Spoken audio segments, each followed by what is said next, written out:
விஜயண்ணா வணக்கம். தமிழக வெற்றி கழகம் 108 தொகுதியில் வெற்றி பெற்றுள்ளோம்.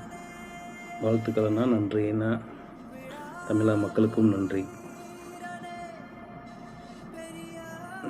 108 இடம் ஜெயிச்சுட்டு கோட்டைக்கு போகிறோம்.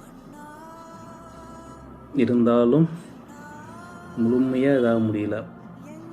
அது சின்ன முழுமையாக தனிப்பெருமையாக பெற முடியல. சின்ன வருத்தம் இருந்தாலும் விஜயனா கோட்டைக்கு போகிறோம். ஓகே, இது சாதாரண கூட்டம், இது தற்கூரி கூட்டம், இது அணில் குஞ்சுகள் கூட்டம் அப்படி சொன்னவங்களுக்கெல்லாம் சரியான அடி. தமிழக மக்கள் அது யார் தற்கூரி கூட்டம் யார் அணில் குஞ்சு கூட்டம்னு காமிச்சிட்டாங்க. அது வரைக்கும் நன்றி. அடுத்ததாக இந்த வெற்றி நம்மளுக்கு எளிதாக கிடைக்கல. இருந்தாலும் வெற்றி சீக்கிரமாக கிடச்சிருச்சுன்னா அதனால் இதுக்கப்புறம் நிறைய பேர் பேசுனாங்க, ஆட்சி கிடச்சிருச்சுல இனிமேலும் ஆட்டம் இருக்குது, இனிமேல் ஆட்சி எப்படி பண்ணுவார்னு கேட்டாங்க. கட்சி ஆரம்பிக்கும் போது அத்தனை பேச்சு பேசினவங்க கட்சி பதவி கிடைக்கும் போது இத்தனை பேச்சு பேசுகிறாங்க.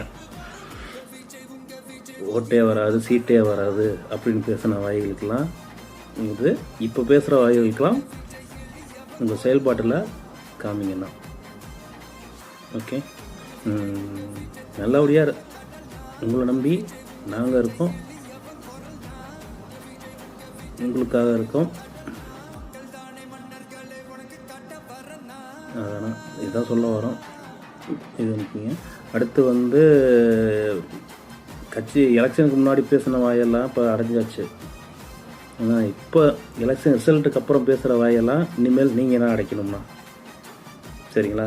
அடைக்கணும்னா நம்ம செய்கிற செயல்பாட்டை பார்த்து அவங்க அடங்கி போகணும்னா, எப்படி நிர்வாகம் பண்ணுவாங்க, எப்படி இது பண்ணுவாங்கன்னு நிறைய பேர் பேசுகிறாங்க, சரிங்களா?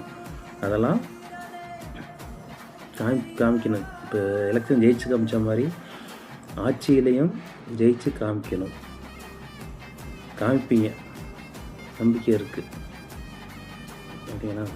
இது என்னோட பதிவு இது மட்டும் இல்லை, மக்களோட பதிவும் சேர்ந்து போகிறோம். நல்லபடியாக நடத்துங்க, மக்களுக்கு நல்லது பண்ணுங்கள்.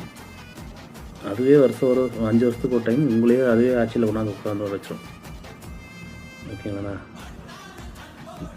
எத்தனை தடைகளை மீறி வந்திருக்கீங்கன்னு உங்களுக்கு தெரியும். சினிமா ஃபீல்டுலேருந்து சரி, அரசியல் ஃபீல்டுங்கிற தடையெல்லாம் படிக்கெல்லாம் மாறும்னு சொன்னாங்க.